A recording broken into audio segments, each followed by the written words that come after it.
نحمده ونصلي على رسوله الكريم اما بعد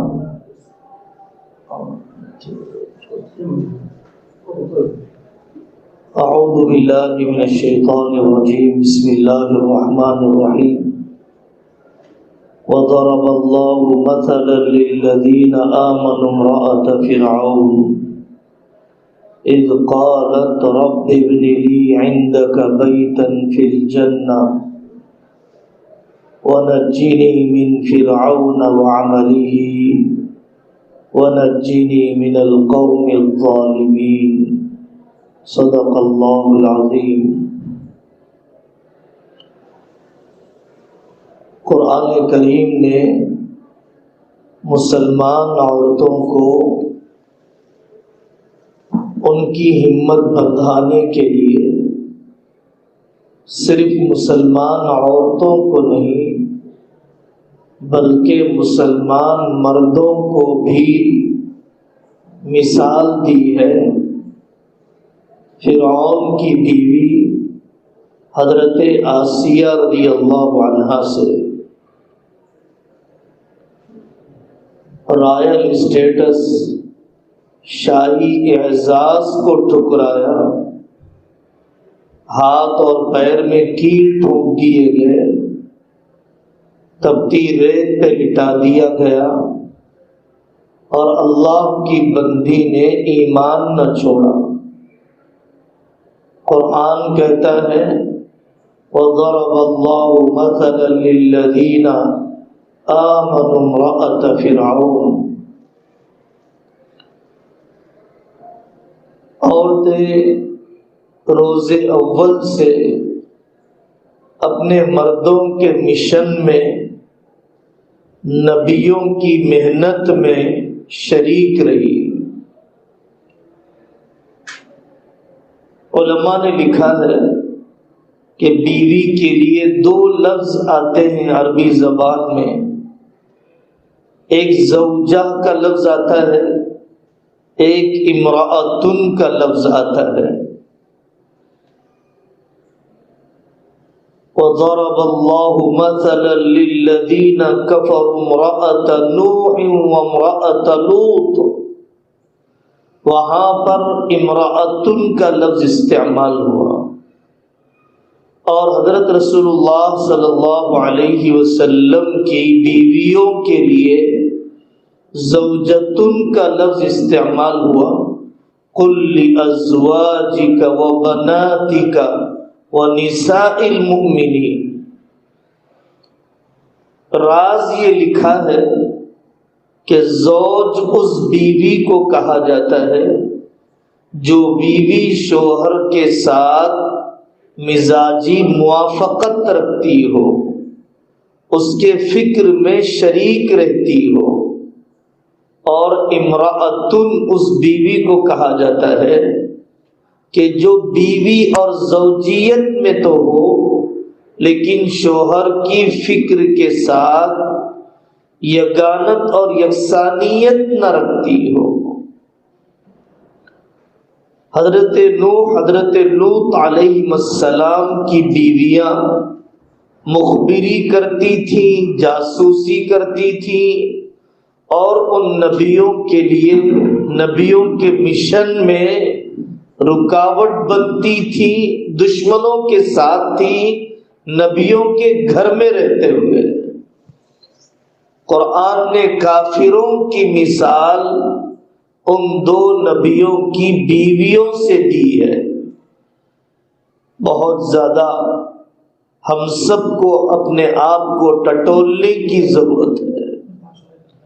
اہل علم کے نکاح میں رہتے ہوئے، اہل دین کے نکاح میں رہتے ہوئے کہیں ایسا تو نہیں ہے کہ ہمارا ذہن و دماغ، ہمارے خیالات و افکار اللہ کے دشمنوں کے ساتھ میل کھا رہے ہوں، اللہ کے دشمنوں کے ساتھ یکسانیت رکھتے ہو۔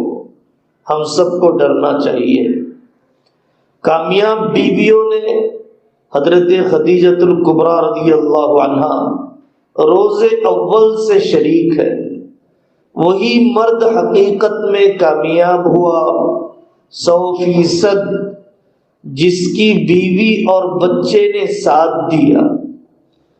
حضرت ابراہیم علیہ السلام، بیوی اور بچے حضرت ہاجرہ، حضرت اسماعیل نے ساتھ دیا۔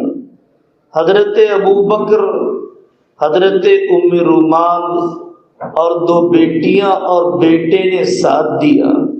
حضرت عمر رضی اللہ عنہ، ان کی بیوی اور بیٹے نے ان کا ساتھ دیا۔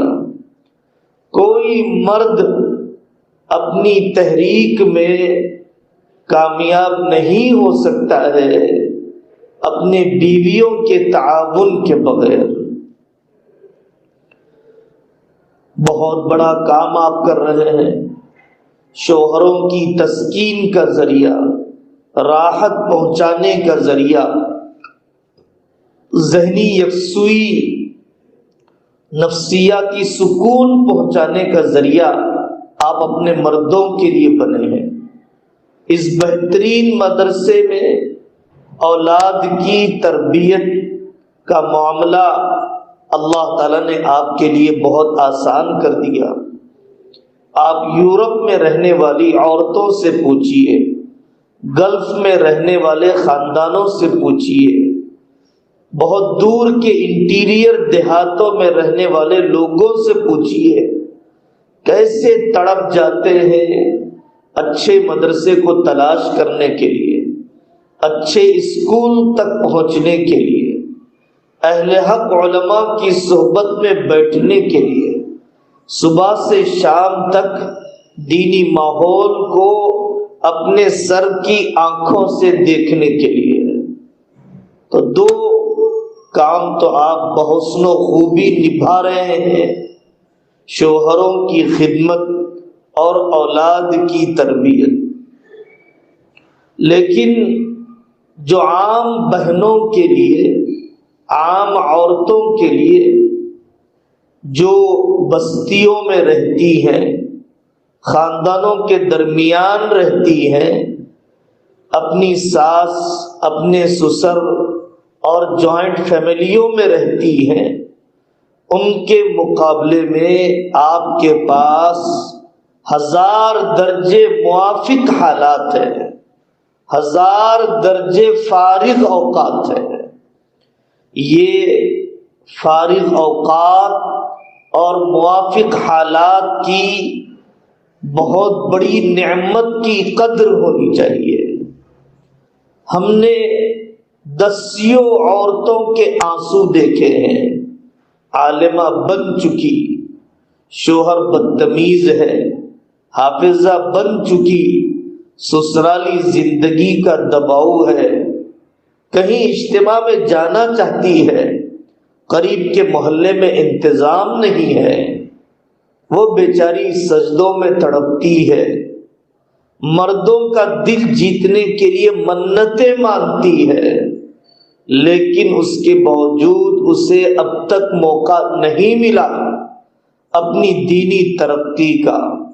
کتنی عورتیں آج بھی ہیں زیوروں کو بیچ دیتی ہیں، جہیز کا سامان فروخت کر دیتی ہیں، تبلیغی جماعت میں جانے کے لیے، دور کے کسی مدرسے کے اندر شریک ہونے کے لیے، اپنی بنجر بستی سے منتقل ہو کر کسی دینی ماحول والی بستی میں رہنے کے لیے کھیت فروخت کر دیتے ہیں، جائیداد فروخت کر دیتے ہیں۔ امن کتنی بڑی نعمت ہے۔ یو پی کے لوگ منتقل ہو رہے ہیں، بہار کے لوگ منتقل ہو رہے ہیں، دوسرے صوبوں کے اندر پرامن ماحول مل جائے، پیٹ کے لیے، روزگار کے لیے صحیح کوشش کرنے کا موقع مل جائے، اور بچوں کا تعلیمی نظام کا حرج نہ ہو جائے۔ 2 سال کے کورونا نے جو سب سے زیادہ تباہی مچائی ہے وہ اولاد کی تعلیم اور تربیت کے دروازے میں، تعلیم اور تربیت کے باب میں تباہی مچائی ہے۔ اخلاق ضائع ہو گئے، علمی سطح گرتی چلی گئی کورونائی دور کے بعد۔ اس وجہ سے قابل قدر دینی ماں اور بہنوں، آپ پر کسی ساس کا بوجھ بہت کم ہوتا ہے، کسی ننند کے ساتھ مزاج کو نبھانے کا مسئلہ بہت کم رہتا ہے، مہمانوں کی آمد و رفت کے مسائل اور خدمت کا بوجھ بہت کم رہتا ہے۔ اب مسئلہ یہ ہے کہ اپنے فارغ اوقات کو کیسے قیمتی بنایا جائے۔ غور کرنے کی بات یہ ہے کہ بچے صبح سے شام تک ذکر کرتے ہوں، تلاوت کرتے ہوں، شریعت کا علم حاصل کرتے ہوں، ابھی ان لڑکوں کے مکلف ہونے میں بہت لمبا وقت باقی ہے۔ یہ لڑکے 10 سال کے ہیں، یہ لڑکے 12 سال کے ہیں، ابھی مکلف ہونے، اللہ کے احکام کا مخاطب بننے، شریعت کی نظر میں ذمہ دار بننے، ان کے گناہ لکھے جانے کے لیے ابھی 2 سال باقی ہیں، 3 سال باقی ہیں۔ ہم جیسے لوگ جن کے مکلف ہوئے 25 سال کی عمر ہے، 10 سال ہو چکے ہیں، 35 سال کی عمر ہے، مکلف ہوئے 20 سال ہو چکے، 45 سال کی عمر ہے، مکلف ہوئے 30 سال ہو چکے۔ کیا ہمارا قرآن تجوید سے درست ہے؟ کیا ہم شریعت کی ضروری اور بنیادی باتوں سے واقفیت رکھتے ہیں؟ کیا ہم کسی فن میں، تفسیر میں، حدیث میں، فقہ میں، قراءت میں کسی فن کے ہم ماہر بن چکے ہیں؟ اس علمی ماحول میں رہنے کے بعد، اس دینی ماحول میں رہنے کے بعد، اگر ہم اتنے علمی اور دینی ماحول میں رہ کر بے فکر مر گئے، جہالت پر مر گئے، تو ہم سے بڑا بدنصیب کوئی نہیں ہے۔ جو میڈیکل میں رہ کر بغیر دوا کے مر جائے اور پانی، تالاب، سمندر، کنویں کے بازو رہ کر پیاسا مر جائے، ایک ڈاکٹر کے قریب رہ کر بیماری میں مر جائے، یہ ہمارے لیے بہت بڑی بدنصیبی ہوگی۔ فکر کرنا چاہیے کہ اس ماحول سے کیسے فائدہ اٹھایا جائے، کیسے اپنے وقت کو قیمتی بنانے کے لیے منصوبہ بندی کی جائے۔ مولانا یعقوب صاحب مجددی رحمت اللہ علیہ فرماتے تھے، ایک آدمی کے جیب سے پیسے گر رہے ہوں، لوگ متوجہ کرتے ہیں آپ کے پیسے گر رہے ہیں، اٹھا لیجئے، سکے گر رہے ہیں، نوٹ آپ کا گر گیا جیب سے، لیکن وقت ضائع ہوتا ہے تو لوگ متوجہ نہیں کرتے ہیں، صاحب آپ کا آدھا گھنٹہ ضائع ہو رہا ہے، 1 گھنٹہ ضائع ہو رہا ہے، آپ اس کو سنبھال کر رکھ لیجئے۔ وقت زیادہ قیمتی ہے دولت کے مقابلے میں۔ حضرت خدیجہ الکبریٰ رضی اللہ عنہا نے ساتھ دیا، اور جتنی عورتوں سے اللہ تبارک و تعالی نے کوئی انقلابی کام لیا، کسی مرد سے لیا، ان کی عورتوں نے کیسے تعاون کیا ہے، کیسے مردوں کا حوصلہ بڑھایا ہے۔ حضرت رسول اللہ صلی اللہ علیہ وسلم کے بعد صحابیات کی ایک لمبی فہرست ہے۔ حضرت عکرمہ رضی اللہ عنہ کو ان کی گھر والی نے اسلام کی کیسے دعوت دی، ام سلیم نے کیسے آنے والے مرد کو مجبور کیا کہ وہ اسلام کو قبول کر لیں۔ ان کے بعد تابعین میں، تبع تابعین میں کتاب لکھی ہے علماء نے، امہات ربینا عظماء، وہ مائیں کہ جنہوں نے عظیم شخصیتوں کی تربیت کی ہے۔ تعجب ہے، وہ بیوائیں تھیں اور ان کے پاس امام بخاری پیدا ہو گئے، امام ابو حنیفہ پیدا ہو گئے، امام شافعی بن گئے، نظام الدین اولیاء ہو گئے۔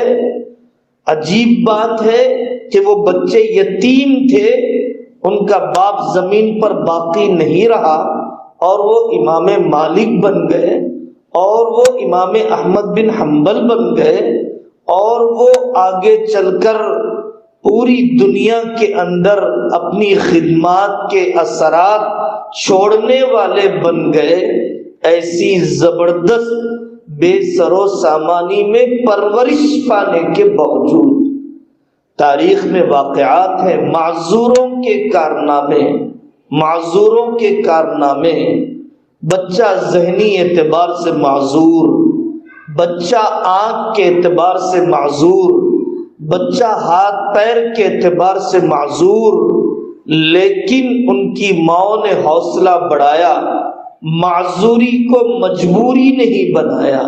جسم معذور تھا، ان کے حوصلوں کو معذور بننے نہ دیا۔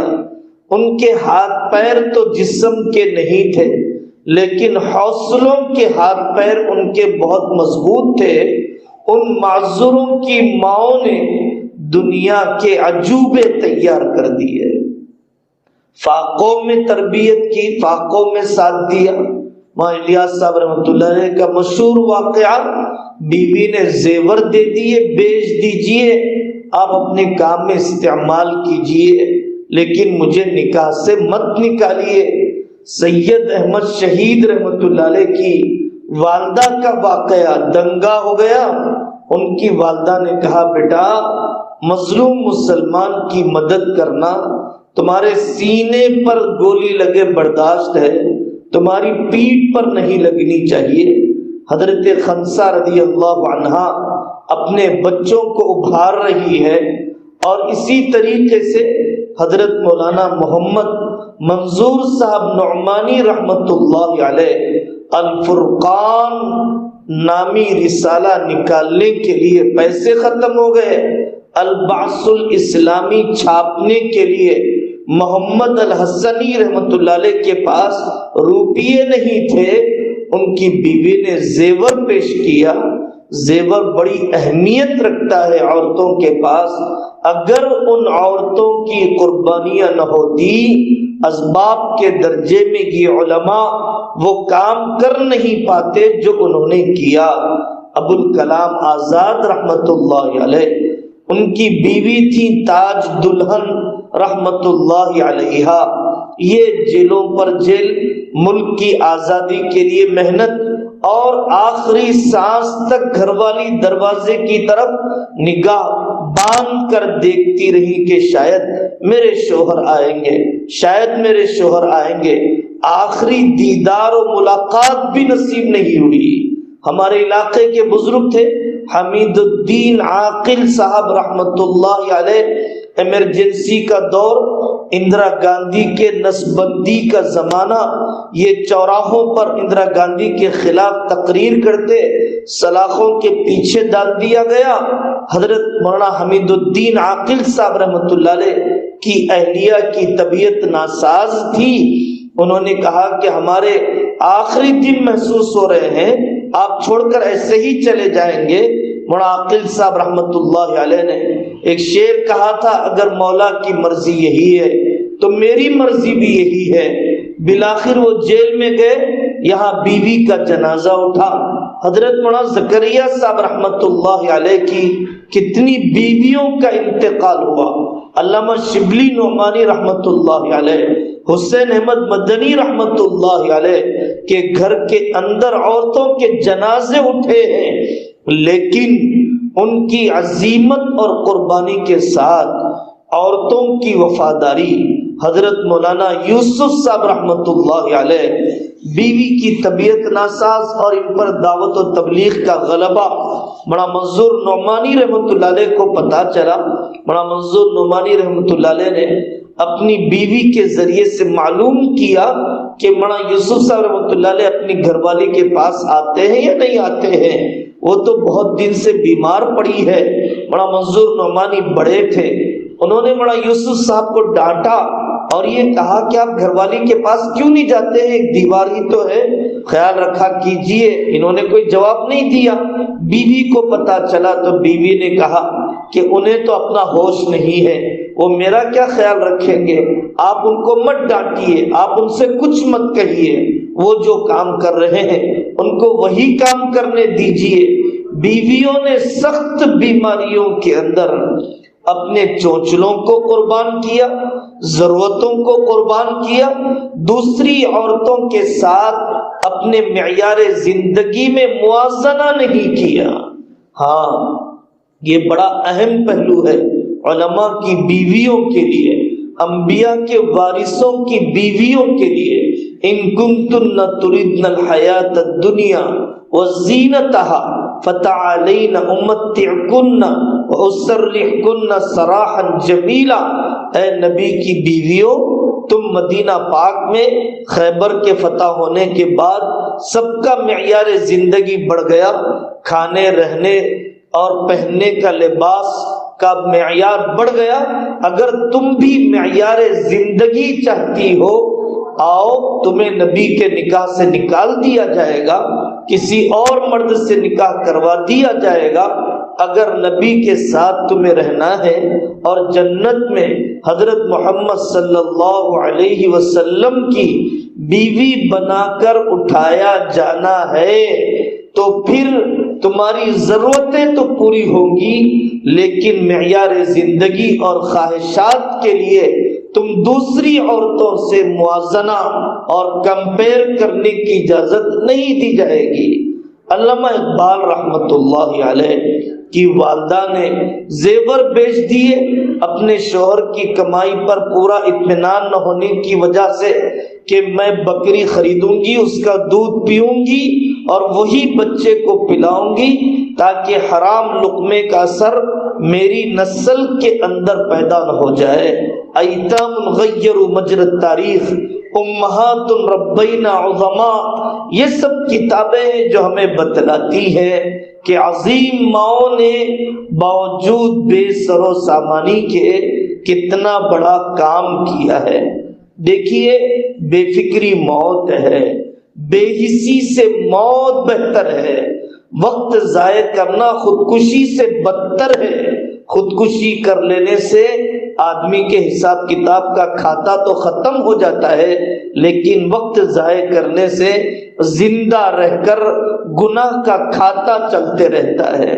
میں آپ کو کچھ مثالیں سناتا ہوں کہ دنیا میں کیسی کیسی مائیں بند قید و بند میں رہتے ہوئے، محصور رہتے ہوئے اس زمانے میں کیسے کارنامے انجام دے رہی ہے۔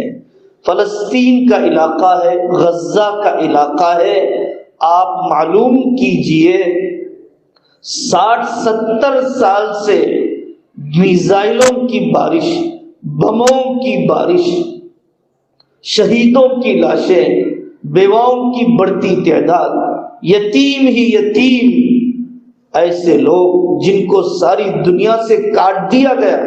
وہاں پر عورتیں چند سالوں کے اندر حافظہ بن رہی ہے، وہاں پر عورتیں اپنے وقت کو قیمتی بنا رہی ہے۔ آپ معلوم کیجئے بعض یورپ کے ملکوں میں رہنے والی عورتیں جو پیر ذوالفقار صاحب اور دیگر علماء سے تعلق رکھتی ہیں، ڈانس سے تعلق تھا، فلم انڈسٹری سے تعلق تھا، کچھ اور بے حیائی اور جاہلیت سے تعلق تھا، زندگی بدلی، حیا کی بلندیاں، زندگی کا رخ، نئی ترجیحات، عالمہ بن گئی اپنے فارغ اوقات میں علم حاصل کرنے کے ذریعے سے۔ اور اسی طریقے سے دبئی اور گلف میں رہنے والی بعض بہنوں کی باتیں میرے علم میں ہیں، کام کرنے کے لیے فلپائنی عورت آن لائن بک کرنے پر آ گئی، 1 گھنٹہ کام کیا، 1 گھنٹہ باقی تھا، آدھا گھنٹہ باقی تھا، انہوں نے اسلام کی دعوت دی، وہ فلپائنی خادمہ بہن مسلمان ہو گئی اور بجائے روزانہ 2 گھنٹے کے لیے بلانے کے 4 گھنٹے کے لیے بلانا شروع کر دیا۔ 2 گھنٹے گھریلو کام کاج، 2 گھنٹے اسلام کی تعلیم۔ فکر زندہ ہوتی ہے، دردمند دل ہوتا ہے تو پھر آدمی بانجھ بن کے نہیں رہتا، آدمی پھر بے اثر بن کے نہیں رہتا۔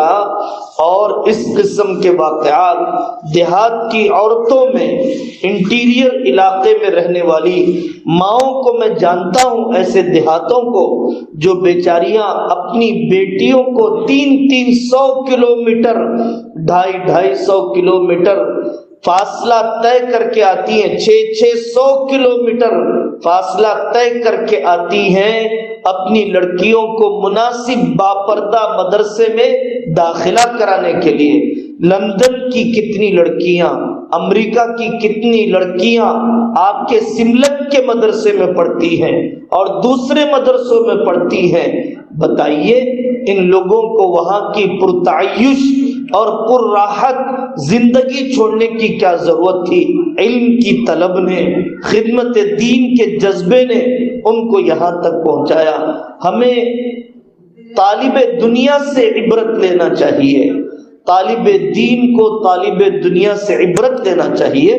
بچیاں شادی کے بعد MBA کرتی ہیں، شادی کے بعد MBBS کی کمپلیٹ کرتی ہیں، بچیاں شادی کے بعد گریجویشن مکمل کرتی ہیں، بے پردگی کے باوجود، مردوں کے ہمت بندھانے نہ بندھانے کے باوجود، دینی مزاج کے نہ ہونے کی وجہ سے غلط ترجیحات کے ساتھ بھی کرتی ہیں۔ ہماری دیندار کہلانے والی مائیں بہنیں، دینی ماحول میں رہنے والی مائیں بہنیں، وہ کیوں اپنے تعلیمی سلسلے کو جاری نہیں رکھ سکتی؟ کیا ان کے پاس وقت نہیں ہے؟ کیا ان کے پاس کھلے وسائل نہیں ہیں؟ موقع ہے، ہمیں عبرت لینا چاہیے اپنے ملک کی ہندو عورتوں سے، اپنے ملک کی مشرک عورتوں سے عبرت لینا چاہیے۔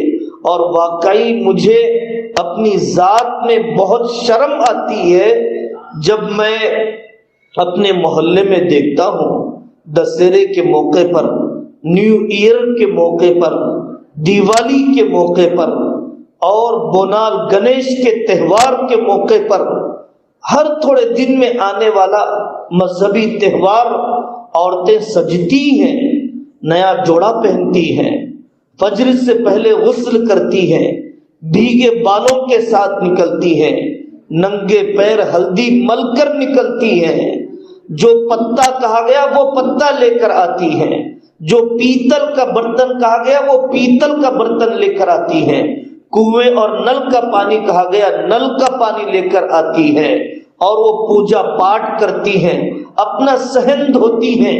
شاید میری ماں، واقعتاً میری ماں اور واقعتاً میری بیوی اور واقعتاً میری بیٹی اور واقعتاً میں خود شاید شب برات، شب قدر میں اتنا اہتمام نہیں کرتا جتنا وہ مشرک عورتیں اپنے بے بنیاد تہواروں میں اہتمام کرتی ہیں۔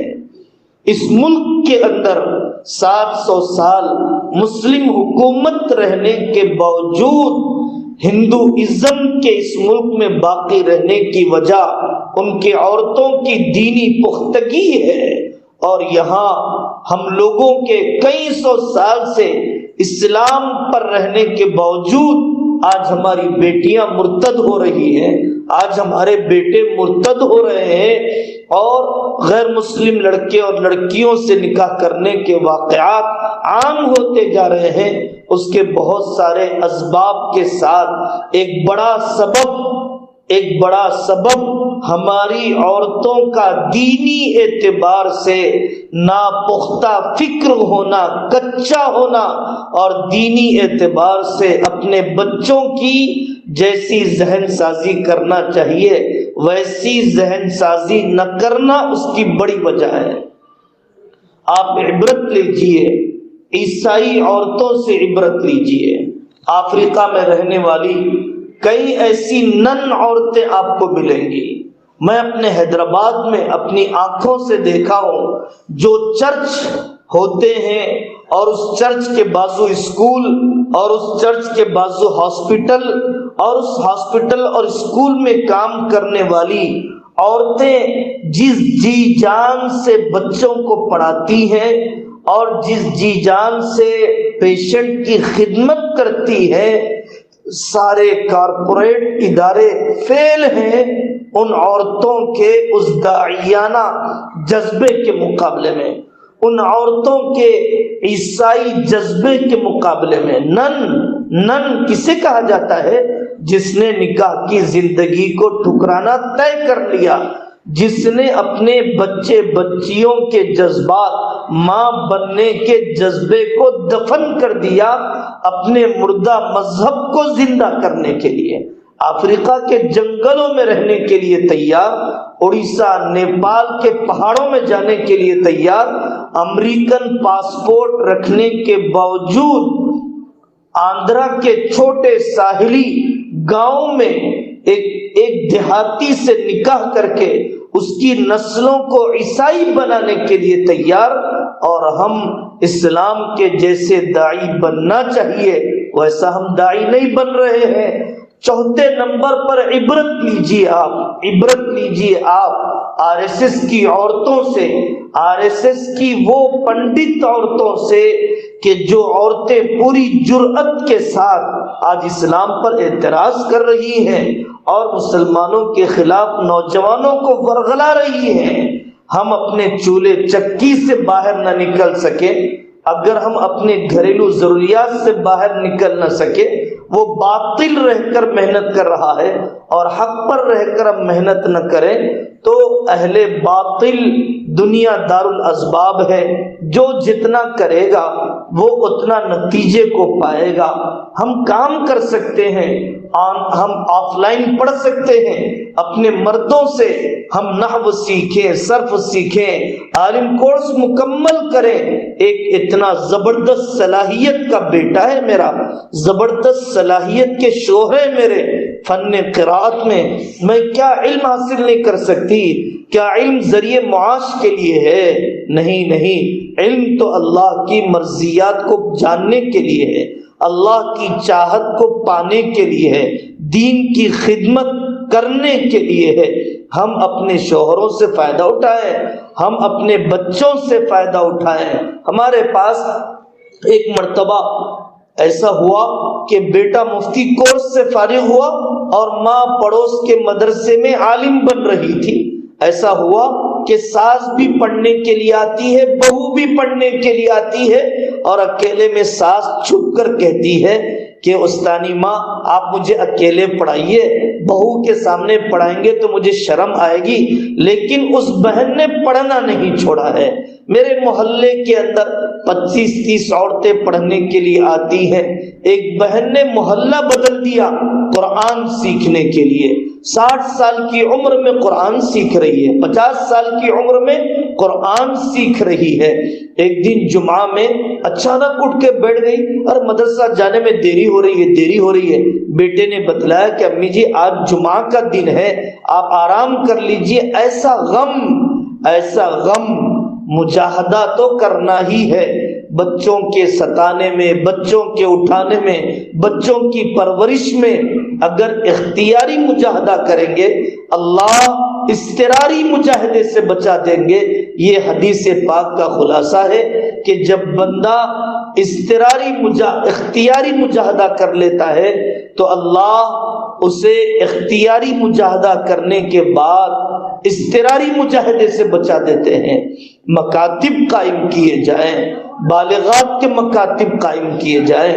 آپ سرکاری دواخانوں کے باہر اتوار کے دن دیکھیے، ایک ماروڑی اور ایک اونچی ذات کا ہندو اپنی بیٹیوں کو لے کر آتا ہے، اپنے بیٹوں کو لے کر آتا ہے، کھانا پکا کر لاتا ہے، پیکٹ بنا کے تقسیم کرتا ہے، اپنے ہاتھوں سے برتنوں میں ڈالتے ہیں تاکہ میرے بچوں میں رفاہی کام کا جذبہ پیدا ہو جائے، غریب کے آنسوؤں کی تاثیر سمجھ میں آ جائے، اس کی دعائیں لینے کا موقع مل جائے۔ آج بھی ایسی سمجھدار مائیں ہیں جو راتوں میں اپنے شوہروں کے ساتھ نکلتی ہیں، سردی کے زمانے میں بلینکٹ تقسیم کرتی ہیں۔ کبھی کسی کا درد سمجھنے کا بھی تو موقع ملے۔ جانوروں کی طرح جیے تو کیا جیے، دل دھڑکتا ہو، پھڑکتا ہو، تڑپتا ہو، ملکی حالات کے لیے، عالمی حالات کے لیے۔ شام کے مسلمانوں کا کیا حال ہے، عراق کے مسلمانوں کا کیا حال ہے، برما کے ہزاروں کی تعداد میں لوگ کیسے مرتد ہو رہے ہیں، یوکرین میں انسانیت کیسے دہک رہی ہے۔ کبھی ایک لقمہ تو کم ہو، کبھی جھوٹے منہ ہی ایک آنسو تو نکل جائے۔ جب آدمی دعوت نہیں دیتا، محنت نہیں کرتا، تو دعا بھی اس کی سرسری ہی ہوتی ہے، دعا ہی اس کی بے مزگی کی ہوتی ہے، دعا اس کی رسمیت والی ہوتی ہے، اس کی دعا کے اندر کوئی آہے اضطراری نہیں ہوتی ہے۔ حضرت مولانا منصور نعمانی رحمۃ اللہ علیہ سے ایک شخص نے کہا کہ حضرت میرے لیے دعا کر دیجئے۔ مولانا منصور نعمانی نے فرمایا دعا کر دو، مجھے دعا کی توفیق مل جائے۔ انہوں نے کہا کہ حضرت یہ کیا بات ہوئی، ہم نے آپ سے کہا کہ دعا کیجیے، آپ کہہ رہے ہیں دعا کر دیجئے کہ دعا کی توفیق مل جائے۔ بیٹا، رٹی پٹی دعاؤں کے دہرانے اور الفاظ کے پڑھنے کا نام دعا نہیں ہے، نہایت بے چینی میں نکلنے والی آہوں کا نام دعا ہے۔ آپ دیکھیے مولانا رابع صاحب ندوی دامت برکاتہم کی کتاب یادوں کے چراغ، یادوں کے چراغ، اس کتاب میں مولانا رابع صاحب نے اپنے خاندان کی عورتوں کا تذکرہ کیا، ان کا تعلق مولانا زکریا صاحب سے، ان کا تعلق مشائخ تزکیہ سے، ہزاروں کی تعداد میں ذکر، اپنی تلاوت کی پابندی۔ حضرت مولانا سجاد صاحب دامت برکاتہم اپنی والدہ اور اپنی بھابھیوں کے حالات سناتے ہیں کہ ان کی بھابھیاں کیسے اپنے مردوں کی فکر میں ساتھ دینے والی، جیلوں میں مرد چلے جائیں تب بھی عورتوں نے ساتھ دیا، اور ہزاروں کے لوگوں کا کھانا پکانا پڑ جائے، فسادات کے موقع پر غیر مسلموں کو قریب کرنے کے لیے ان کی عورتیں وہ بھی کرنے کے لیے تیار ہو گئی۔ اندازہ ہوتا ہے کہ اگر درد ہو تو در کھل جاتے ہیں، اگر درد ہی نہ ہو تو آدمی کی زندگی اور وقت ایسے ہی ضائع ہوتے رہتا ہے۔ تو پلان بنانا چاہیے اپنی عالمیت کی تکمیل کا، اپنے حفظ کی تکمیل کا، آن لائن پڑھنے پڑھانے کے نظام کا، اپنے مکاتب کے شروع کرنے کا۔ ہم دنیا والوں سے کہتے ہیں زندگی گزر گئی، اگر بیٹے کا خط آتا پڑھے بغیر چین نہ ملتا، شوہر کا میسج آتا دیکھے بغیر چین نہ ملتا، قرآن رکھا ہوا ہے اور میرا رب مجھ سے کیا کہتا ہے مجھے پتا نہیں ہے۔ تو یہ عوام کیا ہم میں سے کتنے ہیں کہ جنہوں نے قرآن کی تفسیر کو پڑھا، میرا رب مجھ سے کیا چاہتا ہے، منشا ربانی کو سمجھ لیا۔ ہم میں سے تفسیر کے جاننے والے کتنے ہیں؟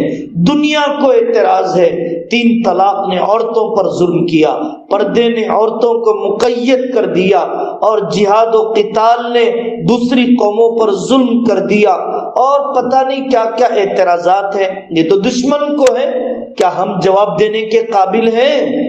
کیا ہم جواب دینے کے قابل ہیں؟ کیا ہم کسی کو مطمئن کر سکتے ہیں؟ دوسروں کی کیا شکایت کی جائے جب اپنے ہی اسلام پر پورا اعتماد نہ رکھتے ہو؟ کیا مقدمے لڑیں گے ہم پرسنل مسائل کے، عائلی مسائل کے؟ ہائی کورٹ میں، سپریم کورٹ میں ہماری بیٹی کو تک خود پتہ نہیں ہے کہ شرعی پردہ کیا ہے، نفقہ مطلقہ کیا ہے۔ ہم عدالتوں میں مقدمہ جیت بھی جائیں تو گھروں میں مقدمہ ہار جائیں گے کیونکہ میری ماں جاہل ہے۔ اگر ہم عدالتوں میں ٹرپل طلاق کے خلاف قانون بنانے پر راضی بھی ہو جائیں اسلام کے فیور میں، تب بھی ہم گھروں میں، خاندان میں ناکام ہو رہے ہیں، اس لیے کہ میری بہن اور میری بیٹی خود جاہل ہے اسلام کے نظام میراث سے، اسلام کے تقسیم جائیداد کے اصول سے۔ دوسرے لوگ فاتحہ مناتے ہیں، میلاد النبی مناتے ہیں، لیکن کرنے کے کام میں نے کیا کیے؟ سفر میں لوگ تیرا تیزی انڈے ڈالتے ہیں اور پتہ نہیں کیا کیا رسومات کرتے ہیں، لیکن سفر میں کرنے کے کام میں نے کیا کیے؟ سفر المظفر میں کرنے کے کام، ربیع الاول میں کرنے کے کام، رمضان مبارک میں کرنے کے کام۔ کب خواہش پیدا ہوگی کب خواہش پیدا ہوگی رات کے آخری حصے میں اٹھنے کی؟ کب خواہش پیدا ہوگی اپنے گھر میں اعتکاف کرنے کی؟ کب خواہش پیدا ہوگی اللہ کے کلام کو پڑھتے ہوئے تلاوت کرتے ہوئے لذت پانے کی؟ گوشت 2 دن نہ ملے مجھے اور آپ کو کمی محسوس ہوتی ہے، لیکن قرآن کی تلاوت کی لذت، نام کی لذت، اللہ کے نام کی لذت نہ ملے آدمی سفر کی ضرورت محسوس نہیں کرتا ہے۔ کسی اللہ والے کے پاس جائے اور اللہ اللہ کرنے کا سلیقہ سیکھ کر آئے۔ حضرت امام ابو حنیفہ رحمۃ اللہ علیہ کی والدہ لے جاتی تھی اپنے علاقے کے علماء کے پاس، پردے کے پیچھے بیٹھ کر مسائل پوچھتی، امام ابو حنیفہ پوچھ کر انہیں جواب پہنچاتے۔ ان کے پردے نے انہیں علم سے محروم نہ رکھا، پردہ بھی پورا، حصول علم کا جذبہ بھی پورا، پردہ بھی پورا، صحبت اہل اللہ بھی پوری۔ مفتی شفیع صاحب رحمت اللہ علیہ اپنی بیوی اور بچیوں کو لے کر جاتے تھے تھانہ بھون، اور حضرت تھانوی رحمت اللہ علیہ کے پاس قیام کیا کرتے تھے۔ حضرت مولانا قاسم صاحب نانوتوی رحمت اللہ علیہ کے بارے میں لکھنے والوں نے لکھا کہ حضرت قاسم صاحب نانوتوی اور ان کی بیوی میں سوائے اس کے کوئی فرق نہیں تھا کہ وہ مرد تھے اور یہ عورت تھی، ورنہ ولایت کا مقام ایک ہی تھا، اللہ سے تعلق کا مقام ایک ہی تھا۔ آپ دیکھیے حضرت شاہ ہردوئی رحمت اللہ علیہ اتنے بڑے بزرگ تھے اور ان کی بیوی آخری دنوں تک کھانا خود پکا کر دیتی، خود کھلاتی، خود سفر کی تیاری کرتی۔ خادموں کی تعداد ہے نہیں، یہ خدمت میرے سے متعلق ہے، ہم نہیں چھوڑیں گے۔ قاری صدیق صاحب رحمت اللہ علیہ جن کے احسانات سے ایک ملک ڈوبا ہوا ہے، ایک موقع آیا بخاری شریف پڑھا رہے تھے، کتاب الجنائز چل رہا تھا، طالب علم دوڑا ہوا آیا اور کہنے لگا حضرت ایسا لگتا ہے امی جان کا آخری وقت ہے۔ دوڑے ہوئے قاری صدیق صاحب رحمۃ اللہ علیہ آئے، پیروں کے پاس بیٹھنے لگے، ان کی اہلیہ نے دونوں ہاتھ نزدیک کیے معافی چاہتے ہوئے، حضرت معاف کر دیجئے ہم نے آپ کا ساتھ نہیں دیا، رئیس گھرانے کی تھی اور بچوں کا کھانا خود پکا کر دیتی، لکڑی چن کر خود لاتی، گھر کے کام کاج کے ساتھ مدرسے کے کام کاج میں ساتھ دیا کرتی، چھوٹے چھوٹے بچوں کا دل لگایا کرتی۔ اس کے بعد قاری صدیق صاحب رحمۃ اللہ علیہ نے وہ کام کیا کہ بڑا غلام محمد صاحب وستانوی ان کے شاگردوں میں ہیں اور کئی اکابر ان کی شاگردوں میں ہیں۔ کاش بلڈنگوں کو چھوڑ کے مرنے والے، زیوروں کو چھوڑ کے مرنے والیوں سے زیادہ ہم ایک امت کو چھوڑ کے مرتے، ایک علماء کی تعداد کو چھوڑ کے مرتے، مکاتب کی تعداد کو چھوڑ کے مرتے، اپنے پیچھے عالمات حافظات کی تعداد کو پیچھے چھوڑ کے مرتے۔ اصل زندگی یہی زندگی ہے، اصل موت وہی موت ہے کہ جس پر زمانہ افسوس کرے۔ اللہ تبارک و تعالی اس کہنے سننے کو قبول فرمائے، مجھے عمل کی توفیق عطا فرمائے، ہماری آنے والی دینی مائیں بہنیں اللہ جل جلالہ عمن والہ ایسی کوئی سبیل اور ایسا کوئی نظام ہم سب کے لیے جاری فرما دے کہ جس سے ہماری صلاحیتوں میں ترقی ہو۔ وآخر دعوانا ان الحمد للہ رب العالمین۔